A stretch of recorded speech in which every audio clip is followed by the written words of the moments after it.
Bandeko Banandi ya Sango ya Congo, partout dans le monde. En tout cas, c'est là qu'il y a vraiment plaisir que Babino et Belé, Liboso ya Poste télévision Nabino pour Nakolanda Biso, Nanzila ya Basango ya Congo, chez Nabino ya Famakamino vraiment. Actualité ya mboka na yango lelo penza na yambeli bino honorable Paul Balenza o boyebi ebele na facette ne ya moyembi munene ayembisa abongolisa batu mutema na ba année 80 ngana ye awa na plateau na ngai basanga kongo mikola lelo to betane masolo etali mboka son pitale na pesi mbote na honorable Paul Balenza. Bonjour. Bonjour maman. Santé, ça va? Nangolo Nzambe ça va. Honorable Paul Balenza, sango ya Congo, o bazo kolanda biso partout, bio, misusu bio te o babotama na 2000, 2005, 2013, bio te sokoki ko sala la biso moi rétrospection ya carrière na yo et ça la biso plaisir ya dega. Bon ngai naza ndeko papa moi na leki noko tata kulutu tata leki ya bino. Na kombo ya Paul Balenza na botami na papa Alphonse Balenza kufa na mama Thérèse Wadilo pe kufa ba botami biso lutano ngai na bandeko basi misato moko kufa to tikala mine bali mibale pe basi mibale naza moyembi kati na église catholique pe kati ya bana nzambe nyonso toujours libaku ya kozala bayoko ou babandaka ba musique ya musique chrétienne. Dans la album Belé, Banzembo Pe Belé, plus de 250 chansons dans ça, la répertoire mon lelo, oui, sans ma remix, plus de 250. L'album Pe Belé, Natanga Kikela Sinanga, na collège Moboto, puis na Saint-Gabriel, na Bandaka na primaire, et puis na collège Moboto, na Sisaka na IEC, puis na une école de finance, donc lelo Oyo. Nzambe asalinga grâce pe pesinga mbano ya kozala moko ya balobeli katina ndako ya baimboka ou babengi parler du peuple. Donc voilà, on a beaucoup c'est Gazali. Voilà. Ndeko Paul Balenza na mukuse musique wana obandaka ndenge ni mambo musique tuzaki iné ou bien yakambo na libota oyo ba musicien bazebele mama langa pazaki quand même moyembi et puis bandeko langa basi ya bomwasi pe ya mobali bazaka bayembi nga na yembela ka présence mbetela bomwana nanga po pe na na chorale te.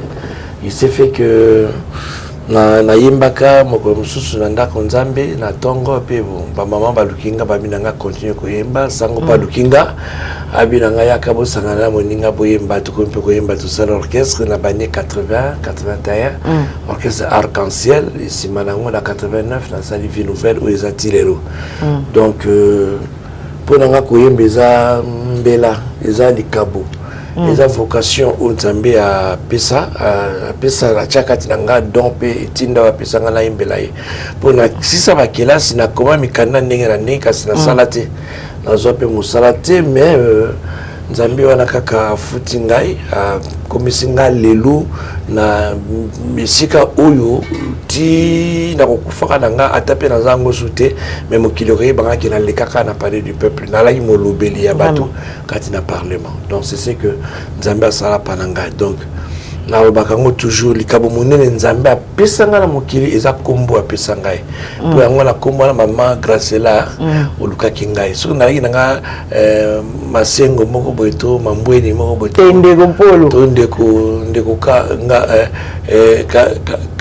ka batupa les soluka ingati mais comme ndeko Balenza et puis kayembaka voilà yango lukinga c'est kombo na ndeko polo yutapi noko polo na yolo nazala nièce moninga na mwana suka na botama na kola na bala na yolo na mwana suka libota bongo bayana nga babota ka bana déjà babanga noko polo ouais yanga na ba camarade na bango quartier mebe nga noko polo puis je me retrouve bien na quartier noko polo vraiment noko polo bongo to loba pinda lelo ozali coordonnateur ya lisanga ya ba député catholique na kuna na parlement et bongo gouvernement pena ya kusala politique utaki wapi musique politique transition ala eza que naza musicien mais nazaki na lisu moko na politique na nolinga pe politique mingi bongo mbala mosusu makambo comme pokoso et comme on croit que mais batongo la politique ba même biso bone malam biso mo pe to ke to tchalo kolo kuna peut to tani elika kuna et voilà to ke ipe to koti nzamba sa place to koti place wana alors tala ba mboma o nzamba sa nga moto pamba na koti na kati ya parlement pe mbala liboso banda parlement na biso za la parlement ba i catholique ba député oyo catholique ba sangana na initiative pe na makanisi na pito pesaki peto coordonner yango lisangana eza na tina munene likambo wana parce que tina yango ezali ko sala musala politique enge bene na kondimato boyambi na biso, c'est-à-dire nous faisons notre nous accomplissons notre engagement politique conformément à la foi chrétienne catholique que nous avons. C'est-à-dire qu'on dit manabiso et dans ma camusus et longo et bala nakati balo belanga par exemple que to kelami beko au moins si babala la mobala mal babala attaque au palais du peuple mobimba bandimi yango ngai conscience nanga et ko belanga yango te pe ko boyambi nanga e ko belanga yango te. Donc na ko ndima yango te so ba wi ke mobeko oyo ezo tuka oyo ezako ki na l'encontre ya ko boyambilanga na ko ndima yango te et puis likambo ko ba kania kalika mususu ke omona ke likambo za malamu te moni etumba ele ke etumba nyoso na makasi ya liko bunda na conscience na yo moko po wana o mela ma kwiti o langwa tango o la mukana tongo conscience ko lobelo ke likambo sa ki ya bien te donc c'est inutile de combattre notre propre conscience surtout talakaka il faut plutôt bako pesa le kumu na identité catholique autoza na ngona kati ya parlement. Voilà qui vient na yo moko personnel ko créer lisanga wana ya ba na mesana na masanga na bilenge ya mwinda na fokolari na lectorat na kena ngona sa nini babitoza ba mwinda tu as choité il faut tout ça lango na ko sonité na ko bonga PTP lelo oyo na yo ko na ba député aussi ba protestant musubi ba musulman ba lingi ba sala mais non parce que biso monaki que église na biso catholique ils ont mal jugé la batou pour église changera dans position ils ont des biso ba politique de changer la position selon que les dans la majorité vraiment dans la majorité na fini catholique dans la position na c'est bien la catholique le la position de la majorité na fini catholique donc c'est ça catholique a changé la position biso des politique yango na tobi qui était tous les catholiques ko pe ko linga ba finga ba milimo na biso boité ba tout capé église na biso boité. Il y a le droit de l'homme, toi libre, il y a une église nabiso. Et puis, il y a l'ecclésia, la politicien, kasi baza pour le peuple. Alors, pour le peuple, ils ne peuvent être que pour le peuple. Alors, il y a ceux qui sont kamamboka et qui sont contre le peuple. L'église peut être contre eux. Donc, oui, parce que en tant que bailli politique, tout ça, il y a solo bagba, tout un pont entre église na pouvoir kasi to sengeli pe kokoli saboyambi na biso na kati église na biso or bilembo lokola ba martyr wana ezalinda kisa munene pona botamboli na biso kati na bomoi na biso lokola anuarité to saki pèlerinage na tata cardinal to kenaki na isiro isika bomaki to kenaki na bisika botama na wamba to kenaki na ba fabaka bisika tanga ki bisika séminaire na ye bisika tangisaki to tamboli na ba circuit sur les traces d'anuarité et puis sungi biso mingi ya comprendre ndenge mpusuko mona vision mususu ba santo toka ba santo biso pe tozala mutu oyo akufi pe na kondima kotika la peto na miso nzambe Ndeko Paul Balenza tout le monde qui vient au côté qui parlement vous avez qui trois musiciens Jean Goubal Ados Nombasi Ndeko Paul Balenza c'est que depuis beaucoup de parlement apport ni bomemeli na parlement pour voir que ça en plus c'est-à-dire que la projet que Ados Azam musicien et Azam tab événement ça quoi ba tout avec la groupe il y a ba culturel tout ça mingi na ba Didier Mumengi na ba Dédé Mupasa c'est-à-dire tout ça de ko Jean Goubert moi ka tout ça na moi ni na biso ya na ba raison na biso ba député culturel tout ça maman culture c'est vrai to rentabiliser ngo boité parce que ba imboka mingi ba monaka musala député car ceux qui sont pour qui sont contre. Moussa député ça au monde la TVT à koleka pour mutambo na la télévision. Moussa nous a la commission. Donc on a de quoi d'autre, toi la commission socio-culturelle. OK. La carte socio-culturelle te défendre la culture. Mais ils ont pas makambo sous oyo biso to ko appuyer yango na parlement mais biso to sala ngote. Donc la politique culturelle ya mboka. Il faut gouvernement a proposé biso la politique culturelle oyo ko résumer nyonso to ko sala la culture la biso. Biso to ko porter yango pour que to l'exango ko mibeko. Et comme ko mibeko que musicien faza la boyeboye, c'est ma musique na ye, pension na ya zo boyeboye. Wana biso to sala ngo na mibeko. Mais nous avons même statut par exemple il y a artiste et musicien statut nous sommes là et qu'on a la carte il y a autobengi politique culturelle et puis pour tout ça et mon il faut tout ça la bomoko na ministre de la culture mais ce qui bomoko il y a autant de makamusu là t'as l'essentiel à tout ça koboni mais moi bah projet ils allaient de la part il y a le biso to zawana pendant ça va projet exécutif faisant mon sous biso to zali ba député to kelaka mibeko pe to contrôle la gouvernement ozomona yango wana biso soki lelo oyo ba musicien ba artiste pour a culture ezaka musicien te na ba plasticien na ba écrivain na bino même ba réalisateur ba documentaire ya ba œuvre nyonso wana to kotala yango to sangani to biso to memi yango na ba oyo ba sengeli ko sala pour que artiste azwa mbano na musala na yeme je pense que tout ce mec qui a d'ailleurs n'a qui reçu la ministre Alongwa Kalboso la maman m'a dit je pense et puis n'a pas tous les cas de prédécesseurs on était reçus mais tout tika et les tikara na quand il ministère de la culture voilà vous la rapace tous la sur assisi ba yobeli biso to yeto kutani to bongisi yango to memi on a parlement Ndeko Paul Balenza lelo la rumba congolaise inscrit na liste ya ba patrimoine culturel immatériel de l'UNESCO ouais par l'UNESCO réaction des années comme on a rumba congolaise reconnue na monde naza le sengo pe naza na mawa et c'est mon ami qui rumba ebani ozana sengo pe ma et c'est mon ami qui rumba ebani kelelo oyo na monde na tse ba yeba ke rumba wana ezali la Congo outi na Congo ba ke rumba wana ezali bien ya Congo neto ba lelo awa jazz ya américain le rumba ya Congo comment zo kenet rumba kitoko te ba ko te ko lango mais mawana ngasko za biso moko so na tunyo rumba obaka musique franga betala to boite mais est-ce que rumba bana bien Teri Beethoven, Teri classique nyonso toyeki toyeko la tobona. Ba eza pona bana to biso moko. Pona biso moko et sengeli biso moko to pesa ngo valeur. Est-ce que to pesa ngo valeur awa? Osomona ekoni ba tangisa rumba, histoire rumba. Ekoni ba tangisa musique ya rumba. So na problème coup d'éducation na biso ezate. Surtout c'est la rumba patrimoine mais biso moko awa, eza même nationalité. Rumba, c'est même patrimoine national, on les a regret. On a regret. Il faut, c'est bien, tous ces pays, ceux qui ont banda à reconnaître le cobino Bossani. Il faut que tout tombe pour payer sa valeur. Mais si il y a payé sa valeur, il faut payer sa valeur. Je pense pas.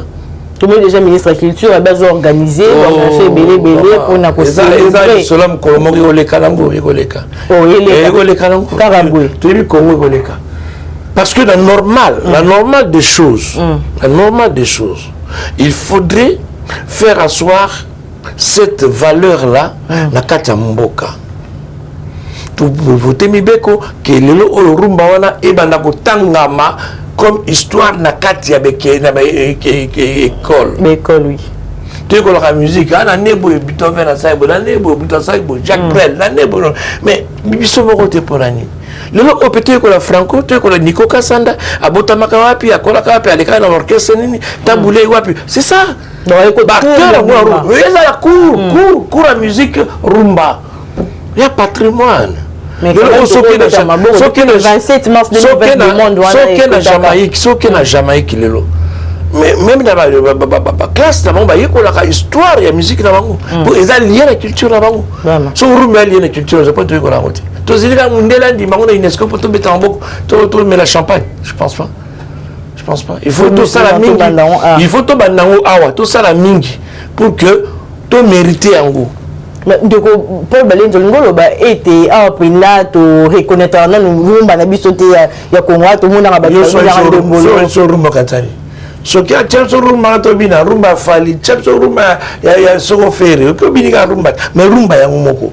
Mesure la musique yango ezandini différence ezali rumba na musique mususu rumba ngo euta wapi ekenda wapi banda wapi banani babanda rumba ngo banani basala rumba ngo est-ce que bien mais quoi la musique ezalaka déjà na humanité mais quoi la musique ezalaka musique a autre chose un solfège mais l'histoire à rumba il faut etangama na bakelasi tout un cours rumba moi mboka Paul Balenza tout le bela bongo actualité le lotomoni Abbé Cholé élevé na rang ya ba monseigneur a comme chapelet ya pape chaplain ya pape yo sali catholique de fond ce ko expliquer biso chapelet ya pape omoni moto sango oya koli mingi persali makambo mingi en dehors kaka ya makambo ecclesia asali mingi azoka mérite moko boye c'est-à-dire ba valoriser na misala asali tout à la politique ndenge Abbé Cholé to kangela ka ba finga ka ba loba ke bele pour na ye mais asa affecté alors makanisi na yete utina wana ndako na ye yali alba rapporteur à Senko makanisi ya bevek ino so yenda la transmettango pe ata ba mbongo ino so wana agarda calme na ye bo mona ta le kaba na finga ba tout ça bébé asala mingi tata wana Abbé Cholé ya ba pesier mérite wana chaplain c'est-à-dire un servant que ya valeur na kati ya mboka quoi kaza évêque ya wana ba pesier titre honorifique ya monseigneur mais cela n'empêche pas que l'obi pas comme évêque l'empêcher mais azaka Abbé Cholé mais monseigneur c'est quoi rôle mais c'est quoi comme ni rôle ya monseigneur Abbé Cholé non ezana ni mot particularité et comme ko ça va sangoté azane kaka abbé mais na fonction monseigneur Abbé Cholé monseigneur Cholé naza évêque té avec mais à ce titre il y a monseigneur puis dans rawana azana misala mususu oya kosala directement ko dépendre na Vatican donc ça la montée qui pour combien la comme évêque à la monseigneur mais azana passe avant de retour secrétaire général Senko oui secrétaire général à Senko Senko comme curé pour la paroisse avec monseigneur moi mboka Paul Balenza bon to le bon yo zali moyi catholique to ko banek koyoka ba attaque oyo banek ko attaquer ba cardinal mbongo batata molimo na bino uta ko benga ngo banek ko sala bino ndenge et ça la passe na la rose pe papa ni ataza mutali boma ata subaka na mbetu ba fingaye te or ya zali boma te asubaka pe na mbetu te yalo beti ya maboko lobi yalo lobo ko ganga ko mo finga et ce que tant que akuta yena makonza moka bobeti suba boko obote ka azali ka ye azaka wana et puis le cardinal en fait c'est pas la Senko ne dépend pas de lui yepe azam moko ya Senko o mokonza utembi président Senko mais il y a un titre honorifique aza conseiller à pape il y a un pembeni ya pape le cardinal voilà ce qu'on lui a voté pape la carte de cardinal tant que ça va sali grave il y a comme pape Papa Ambongo. Mais il me dit que nous sommes 5 lobby. Il peut adhérer à l'Ikanisiwana. Mais tant qu'il y a un lobby, il y a un kilo mingi pour que Oyo aza benza moko ya likolo la ninwala. Alors bien on finit pour la nuit. Ba suku to classe Oya sala ba kala ko sala ngote.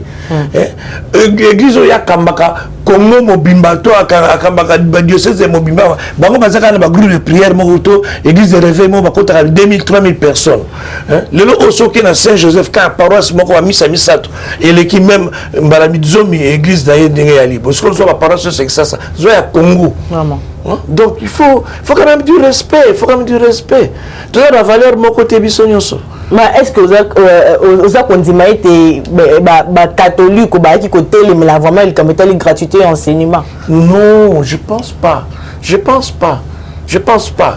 Paul Balenza, en tant que coordonnateur de députés catholiques, mon collègue Tony Mwaba, le ministre l'excellent, c'est mon ami que je salue, mon collègue excellence Tony Mwaba, Lubolié, ministre et enseignement, Ngaï Namima qui est une de papa cardinal, alors ça peut bénéficier, il y a papa cardinal, peut parler papa cardinal, alors ça peut bénéficier, ecclésia catholique, il y a des écoles catholiques, et puis problème est entre catholiques et l'ecclésia. Et entre les pouvoirs na catholique Premier thé, ils ont likambo ya enseignant. Ils ont likambo ya enseignant. Et là, ça dépend d'interprétation. Le lot où on va pouvoir, bon, pour mater et puis ça va malamu, sunga bateau bon peut se mater parce que gratuité. Ils ont qu'à rapport à mater ya. Vraiment. Pour la bana ba qui nous fait mais ba professeur ba tant se fait l'été. Pas ça mission na bango. Mais on va foutre à mater. Mais ça va foutre à mater, ça va foutre à bien té. On va dire bon il m'a autant que ça va bien té. Tant que classe en gratuité, ba classe bana ba ko ba 100, ba 150 la classe moko. Faut on au congé 150 papier. Mais quand même il faut pas bon ça ni naé. Et puis catholique on va qu'il y a une gratuité mais ceux qui mutango yemo tout temps que ça va là-bas. Tu peux mettre film pas tant que ça à ma case. Il y a un catholique à la kaka kabala ici. Non, et puis et comme dans parce que l'église a confirmé qu'il a soutenu gratuité Tinasuka. Si koko yo au Gisrandeni comment ba sala nzambe koko tamayi politique. Mais politique sur côté on te yango kota yo maman. Dans les zones de la mouine la courant ah il y a la politique té. Mutu mo ta sala ki courant ya pa na yo, to courant ya pa na yo té.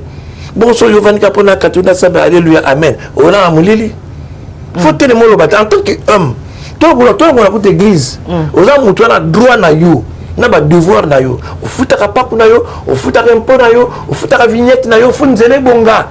Tant on a réclamé, on a réclamé pour ça musulman to catholique. Catholique et religion n'a pouvoir et bala parce que nyonso et là pour la bola moi peuple. Na ko battre la boyambi à moto et pour la bola moi peuple na ko battre la kita ya mboka pour na peuple à se retrouver et là pour la peuple. Donc na politique na église et ça la kaka pour la bola moi ya peuple. Alors ce que boli politique c'est pour l'année.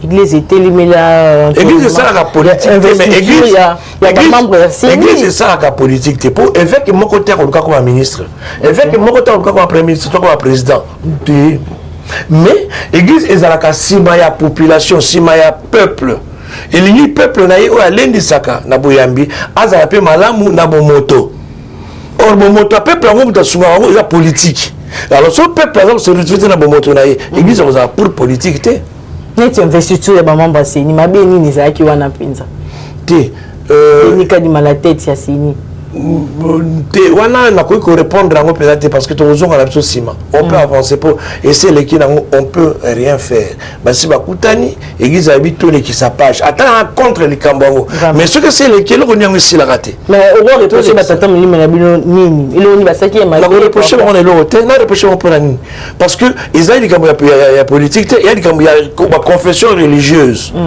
il y a dit kambo confession ba qui 8 alors 6 wana ba qui côté la longo église catholique na protestant et qui côté na yango ah mais maman toi qui n'est pas tous on n'est pas attends on va 6 mais attends la moi point la valeur on comparer bon tenir pendant église catholique na protestant bon si que protestant catholique ba longo on peut na kata makaba bon ateli 6 est-ce que ba on peut 6 on peut ça futur président seni le lo oyo la Congo oyo église oyo ko organiser l'élection na ba institution nango na ba infrastructure nango eza catholique na protestant pe ko zala et bon madame sous yo so mona église de lever soko di vient voir soko Kingandi et ça ko Komomba eza Komomba les seules églises présentes dans la République eza donc on va ça la canaliser donc ba bon et ça m'a bon mais mbalo ici est-ce que n'est vraiment la lobito tourner page ou to assister juste na spectacle non ce qui est mutu baponi papa et kadima asali malamu babeza wapi pour mutu mon côté aza parfait attends le Jésus-Christ a quitté la C a organisé l'élection on va échouer ba yalaka contre alors tout ça moi mboka Paul Balenza bon tout de la bongo osali député mais tout moni peuple école ya likambo ya ram dossier ram ya on combien na papier na komika na oui ram dossier ram et li si petit le nom ko ya lelo malobano ezali bon na ko bani ngité pour na li na ko répondre c'est ma question et l'exercice tango et si li biso na kati ya parlement to le biti dans lango to moni yango te sénat pandémie izate to longolango totala kaka mikoleko ya ceux qui gouvernement aux amobé koni pour biso to ceux qui mobé ko longolango pour mbongo koti na ram to moni yango te na budget to moni yango te na ba compte spéciaux to moni yango te bon ekinda va habitué ekinda va bien pour y habiter to yeba kaka un jour Mais espérons qu'il y ait Kolonga. Espérons qu'il y ait Kolonga. Depuis maintenant, déjà. Tembale Kolonga, maman. Parlement, tu as mboke kambamara parlement. Kolonga. Mbale Kolonga. Paul Boussel est vraiment flou. Mais ce qu'on peut attention au votant. Moi, mboka Paul Balé, nous avons un parti politique digne. Là, la Renovac. Et ils ont arrêté sa FCC.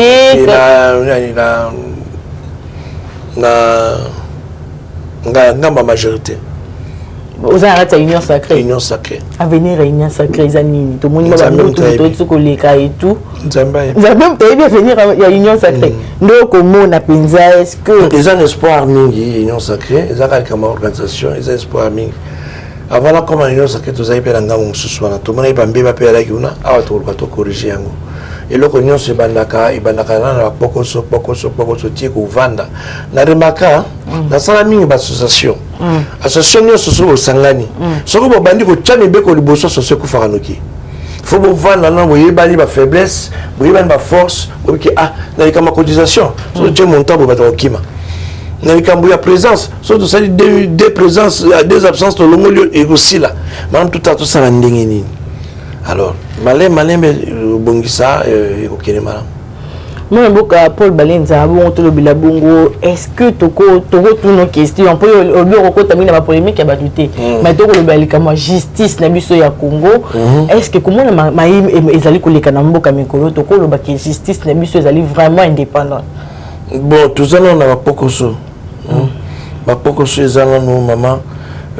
Likama justice ou mimesana mabe kota kimingi bakpoko so ezana no kasi même ata mokonza mboka na discours na ya pesa ki ya nation lobaki likambango to koliki ate peuple congolais comme conscient ayeba ko bon sa justice parce que likama justice ezana no penza nanu penza koti malamu te kanyaki ya makasi batambongo mutu baza ko ganyaka procès ata na faute babola on dirait justice ezaka ka pona bato bazanga o bazala ngo o bazo kanga baba ko taboloko mbongo bazo sa tuzo ka pété tuzo ata tu sais comment na te mais to yoka ki ko zongaki mais zo zonga tendele c'est que ba yiba na bangote balon so ba yiba te point to ça ba procès belé ya ko tchako kanga ko télévision ko la ça ba to match na bango ko la ça ba procès auto bi que le bi aussi la 4-4. Non, nous pensons que la justice jusque là n'a ne peut dire continue à raya état de droit et malé maman mboke to ma komote malembe en tout cas na tata mon continent sur l'année plus de 3 fois vraiment na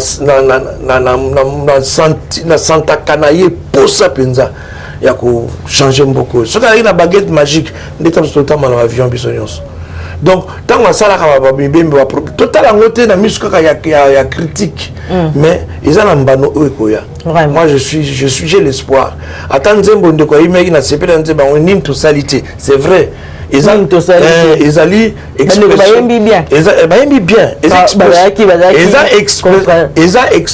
il y a désolation il y a désespoir à jeune la jeunesse mais tu ko désespérité ni to salité to ko bakosala kaka. Donc continuer au ça. Tout connaît au ça, on ne sait jamais. Nzamba zali. Alingi biso mingi. Social ya mboka ya ngonde likambo. Pour aussi ça na ba discours rebelle mais faut muto alia amela mayalala. Biso tout ça ba yo to contre le gouvernement. Tout pesa ngo moi musukusuku pour ba kokisa makambo. Ba kokisa ba bien-être ya peuple. Na tout autant na isiro na tango la foya ya mboka na moni be kol banate mboko ya bisobo na mboka o or ya na mabele tonda na mabele na wamba isiro bakuna et tonda na mabele mais bakela sezate oh là là bosco ba compagnie voilà ici o bisa bon or wana na otuele ba compagnie bisa or wana et ko tonga bakela ste ko tonga ba batanga balam c'est ça encore le problème. Nous avons tout ça, on a rapport, on a gouvernement. Mais tu équipes projet, il y a ministre, il y a enseignement primaire et secondaire, quand on a ça, 50 écoles préfabriquées, il y a un bac en dingue. Ils ont mal à bon, il y a un projet. Projet d'évaluation, on a sous-cat. Préfabriqué, la maison préfabriquée, école préfabriquée. Ça dépend. Pour la rapidité, il y a un go. Surtout, on a besoin, mais surtout, on a besoin de l'eau, mais là, alors tout ça, il y a un matériau dur. au coutana un chef d'État 3 fois déjà. Est-ce que comme on a action un chef d'État, est-ce que lutte contre l'impunité, la corruption et tout, tout le chef de l'État ils ont conscience na biso. Tout le peuple congolais, tout le école au Congo peut tout banga nzambi ici. Conscience c'est député to biso ba Congo. Député za mutu ko la yote. Le bio comme député maman. Ah bani politique boy. O ko comme député lobi. Ma bête ba kangi nda ko na ba kangi mutute. Po to remarkaka ba ko bazonga kala mandat mzo la ka 10%. Ni so ba ya sika. Hein? Député ba kangi mutute. Mais député za mutu ko la yo. Député a voté à Mibeko, député a contrôlé le gouvernement, député a voté à Balabala, qu'on fout la basse maternité. À Salarango, le peuple a voté, à pour ça, il y a le soumis à mon député à Salarango. Non, non, mon était ministre, il y a ministre, il y a excellence, mais député, il y a honorable. Voilà. Donc, en fait, c'est ça. Nous sommes à la proximité à peuple à voter. Ce n'est que normal. De Paul de Paul Balenza ozali moko ya Balenza ozali moko ya ba député ya mboka na biso ozali coordonnateur ya lisanga ya ba député na kuna na parlement comment ka réduction en train de vie ba député ba télémina kiango na posa qui permis côté mais réduction en train de vie en faveur ya armée na biso armée congolaise ah ba télémina kiango ndeni maman. Les députés vont télémélier le thé. Mais tout le monde train de vite pour la Koluba. Tout le monde a pour la mbéboté, tout pour la plaisir na bateau. Pour la gagner dans peuple thé. Quel que soit le train de vie qu'on donnera aux députés, si on ne songe pas au peuple, ils ont moko. Attends les autres députés ont mis $100. Mais si le peuple a 50 T, 20 T, a centimes. Ça, on est belé par rapport à centime. C'est ça le problème. Vraiment. Moi, le train de vie qu'on est en train de parler là, j'ai un peu subjectif. C'est-à-dire, on dirait, et pour la bateau, na bateau. Vous avez vu, sur le député a $1000. Mais sur le député a $1000, il faut payer infirmier à 300. Médecin d'hôpital à 500. Bon, ce que député a 1000 à 500. Mais le docteur a sa classe à $20. Vraiment. Donc, moi je pense, plutôt à il y a diminuer le train de vie à député. Il faut qu'on matisse le train de vie à la population. Parce qu'on en est capable. Raison pour laquelle Nabidjan Baloyo tu affecté le budget na bisike sengeli armée a eu un surplus de budget. Est-ce que le budget vraiment par rapport à l'attente il y a peuple congolais c'est suffisant? Malin maman tu as pas comme wapi. So dans 4 milliards tu as 10 milliards tu dois avancer Malimbe. Donc député, Baba train de vie à la population. Dans le lobby, train de vie à député. Il y a la population. Député, Bakiti Saïe, tout le monde c'est mbongo. Et ça n'a sens ce qui population a tikali la C. Il faut tout ça l'effort, tout produire mingi pour que député Sikazali a un écart ma capacité na peuple. Ok. Mais ce qui est vrai aussi, quand un député a auto qui est en train de vivre, quand un député a oyo, a quoi ma beaucoup ma casse besoin peuple pas relinguer sur ta ruinaye. Pour député, on doit comment on songe à peuple. Non, député ne va songe à peuple.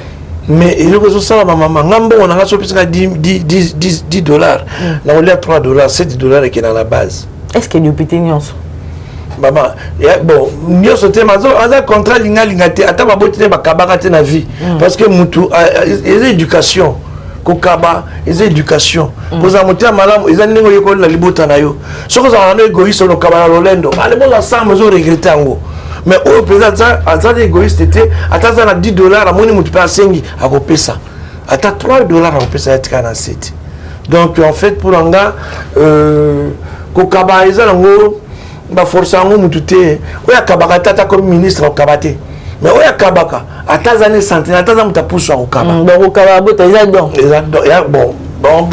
eza penza dompté mais eza ka ndenge oboko ami na famille na yo na papa na nga alaka na mbilika ba café ataka café mai surtout donc bana quartier nyonso yaka na lipa na yo et puis café eza pas papa Alphonse. OK.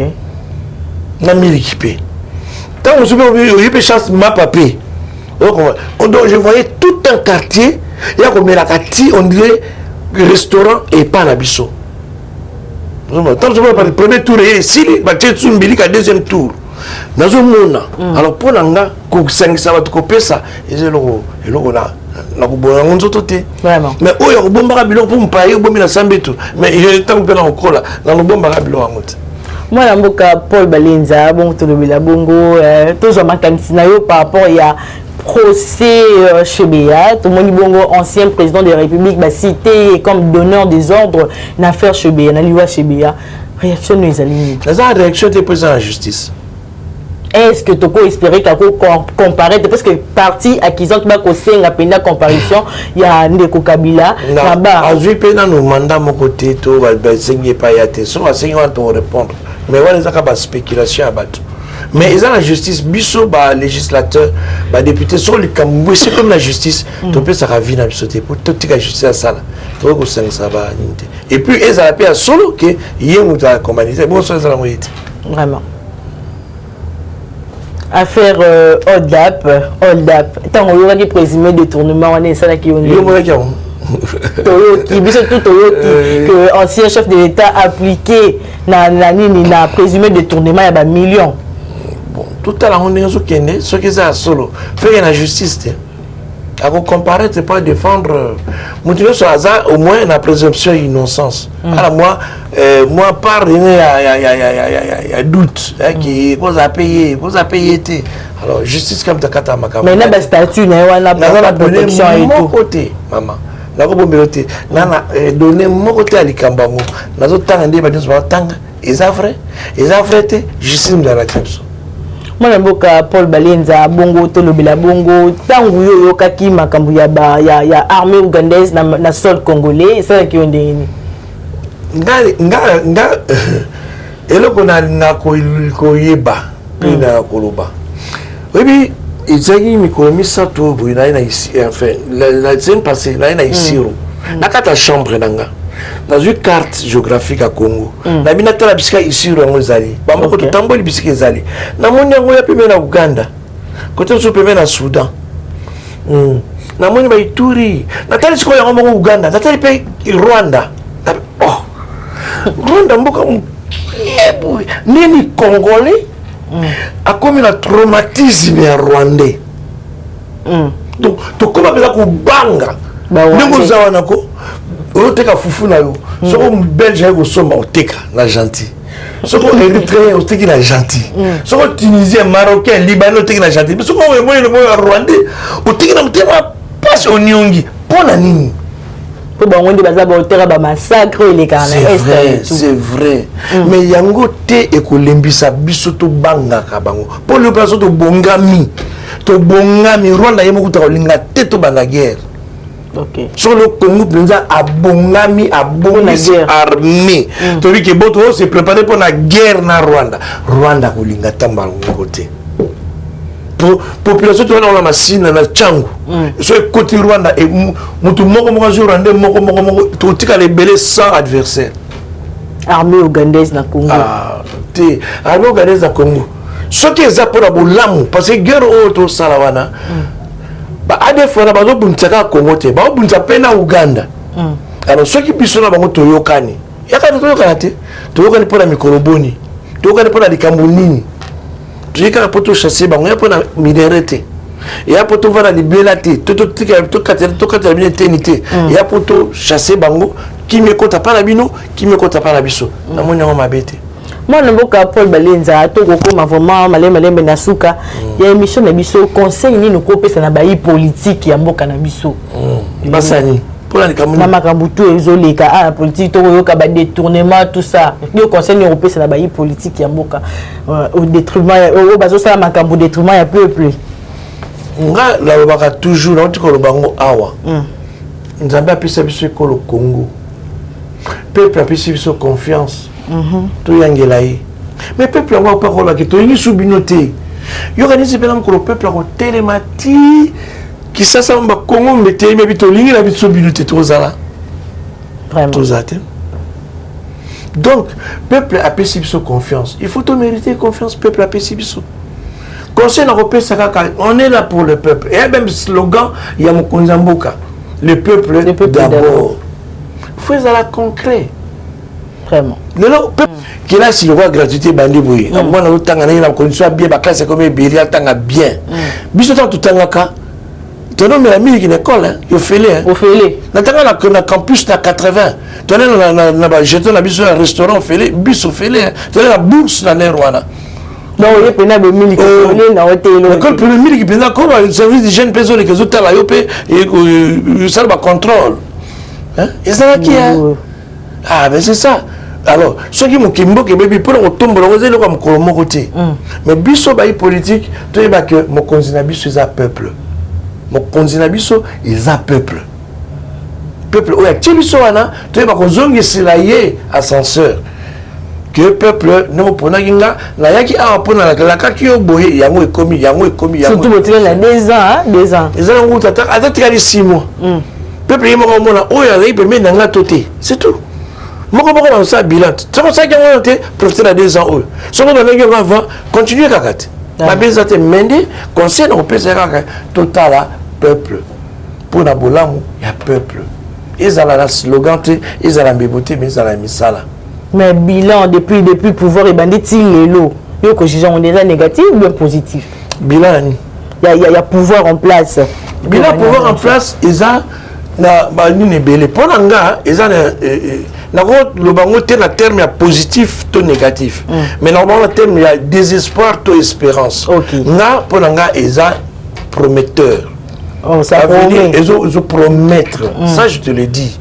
Ya to bandi 2018. Tu sali 8 mois ou 9 mois pour tout bana musala. Vraiment. Pour tout jouer bureau. Pour tout qui la cour constitutionnelle, va valider. Abazongi si, va valider. Abazongi si tu commis 8 mois. Tu bandika mukeba, tu zonga Covid-19. Et si le Covid, tu bandika mukeba, mariage FCC cash et panzani. De union sacrée. Union sacrée. C'est-à-dire, on n'a pas eu. Vraiment, on a fait passer beaucoup de temps pour ne rien faire. Et maintenant, le travail commence. Ah, il a commencé. Donc, ça promet, tu espérer qu'il y a 2022-2023, mais on va bien. Total à court terme, à moyen terme, puis à long terme. Je bloque parce que tu vas continuer à action. Ils ont droit là-bas. Moi, je Paul Balenza, tu commis vraiment dans Souka. Il y a émission de Bissa Moukalelo, tu as c'est l'eau, caméra, il y a Josué, au Pessamou de la fin de l'émission. Nathalie, papa Josué, pendant que Sabine Boy, que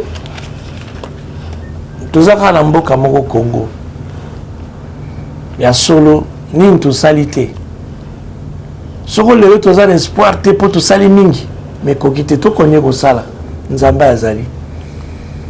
Nzambe apesa biso mboka oyo totamoli bamboka ebele na mikolo koya bamingi bakokima bakozonga awa likambo oyo papa Kimbango alobaka monindo akoma munde akoma moindo eza mpona poso te eza valeur. Nous avons une grande valeur que toza koignorer mpona baguerre ya pamba mais soki mpenza tobangi Nzambe tolingi ekolo pe tolingi moninga lokola tomilingaka Kongo na biso eza na ntina ya mbula zomi te po etelema tokotelema conscience na biso esala kondima na biso esala na Nzambe epe misala emonana maloba ezala moke peuple d'abord.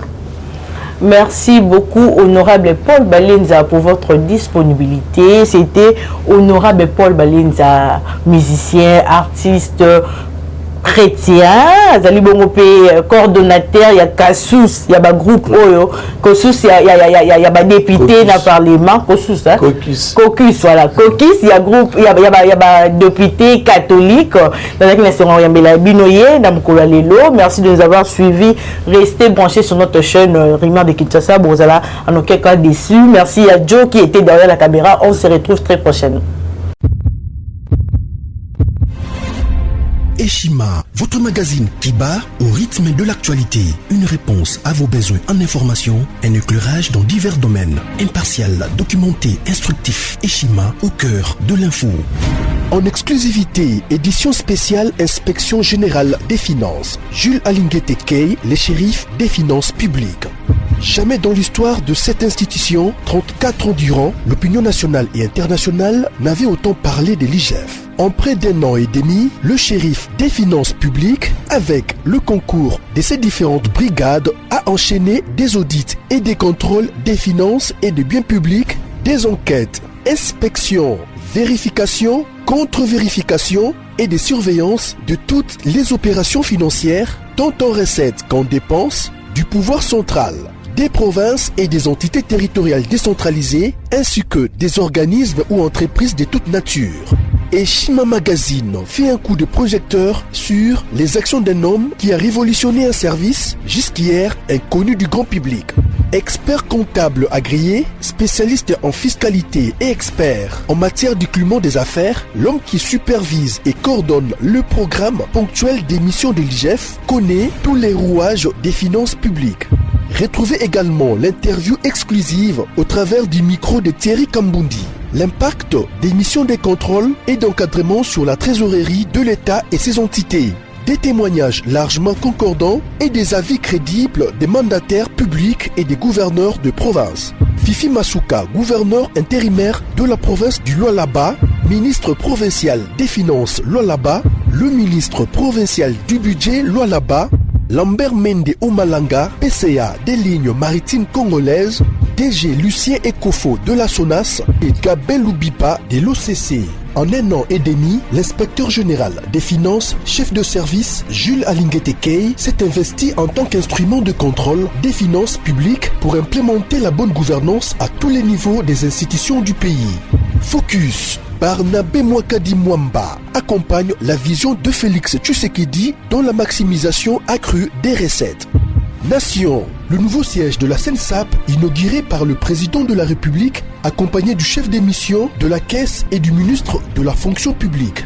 Interview de Claude Ibolanki et Colomba, coordonnateur du mécanisme national de suivi de l'accord cadre d'Addis Abeba. Force de patriotes, Honoré Mvula, une montée plus que réaliste en politique. Découverte. De la chronique musicale au journalisme politique, Marius Muunga, une conversion réussie. Retrouvez l'intégralité du magazine Eshima dans les kiosques. Eshima Magazine, un nouveau standard d'information.